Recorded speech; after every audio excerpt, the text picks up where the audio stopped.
Shri Gurubhyo Namaha. This is Hemalata from Ponvidyashram. Today's session is continuation of diversity and discrimination, chapter 2 from Social and Political Life, volume 1. In last session, we learnt about prejudices, stereotypes and discrimination. Now, we will discuss about the steps which were taken by the government to overcome all these problems.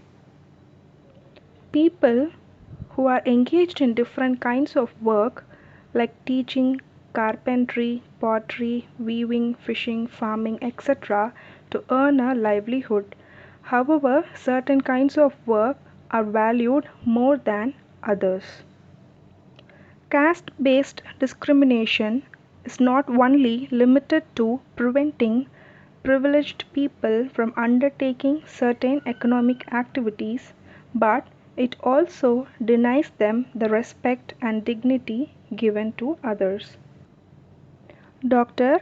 Bhimrao Ambedkar, one of the great leaders of India, shares his first experience of caste-based discrimination, which took place in 1901 when he was just 9 years old. He had gone with his brothers and cousins to meet his father in Koregaon, which is now in Maharashtra. He faced a problem about this caste discrimination over there. But he wanted to prove himself, so he decided to be a great person in the future. Dr. Ambedkar was the first person from his caste who completed his college education and went to England to become a lawyer. Dr. Bhimrao Ambedkar, from 1891 to 1956, is considered the father of the Indian Constitution. The Indian Constitution is the book of rules which we are following now and which gives more rights to the people who were so-called privileged people. Striving for equality. The struggle for freedom from British rule also included within it the struggle of large groups of people who not only fought against the British but also fought to be treated more equally. All the privileged people, women, tribals and peasants fought against the inequalities they experienced in their lives. As pointed out earlier, many privileged people organized themselves to gain entry into temples. Women demanded that they should have as much a right to education as men did. Peasants and tribals fought to realize themselves from the grasp of the moneylender and the high interest they were charged. When India became a nation in 1947, our leaders too were concerned about the different kinds of inequalities that existed. Those who wrote the Constitution of India, a document that laid out the rules by which the nation would function, were aware of the ways in which discrimination had been practiced in our society and how people had struggled against this. Many leaders of these struggles, such as Dr. Ambedkar, had also fought for the rights of the privileged people. So, these leaders set out a vision and goals in the Constitution to ensure that all the people of India were considered equal. This equality of all persons is seen as a key value that unites us all as Indians. Everyone has equal rights and opportunities. Untouchability is seen as a crime and has been legally abolished by law. People are free to choose the kind of work they wish to do. Government jobs are open to all people. In addition, the Constitution also placed responsibility on the government to take specific steps to release this right to equality for poor and other such marginal communities. The writers of the Constitution also said that respect for diversity was a significant element in ensuring equality. They felt that people must have the freedom to follow their religion, speak their language, celebrate their festivals, and express themselves freely. They said that no one language, religion, or festival should become compulsory for all to follow.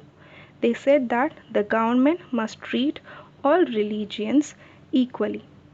Now we will see about the fundamental rights which were given in the Constitution for us. Fundamental rights. In the part 3 of the Constitution of our Republic deals with fundamental rights. It contains powerful provisions to fight all forms of discrimination, including those which are based on race, caste, or descent. Everybody has equal rights and opportunities. Untouchability has been legally abolished, and its practice in any form is not allowed by our government and the Constitution. Everyone has the freedom to choose his or her occupation or profession. But before that, only the person and the father have to do the same work. We should not choose our occupation on our own. Anyone can apply for government jobs. People belonging to different religions have the freedom to follow their religion, speak their language, and celebrate their festivals. The Constitution of India recognizes diversity and believes in equality. Everyone has the right to express his or her opinion. A religion, language, or culture or festival cannot be forced upon people. India is a secular country with people belonging to different religions living together. Therefore, India became a secular country where people have different religions and faiths have the freedom to practice and follow their religion without any fear of discrimination. This is seen as an important element of our unity, that we all live together and respect one another. Though these ideals are enshrined in our Constitution, this chapter points out that inequalities exist even today.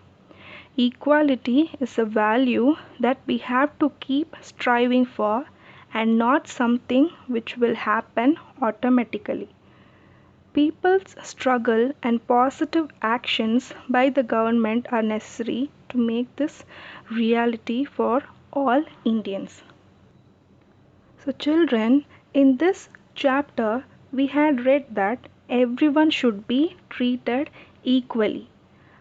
Apart from their religion, language, community, etc., everyone have the equal rights to live in this society, especially in India. That is why all our leaders together created the Indian Constitution, which is the book which gives us all kind of rights.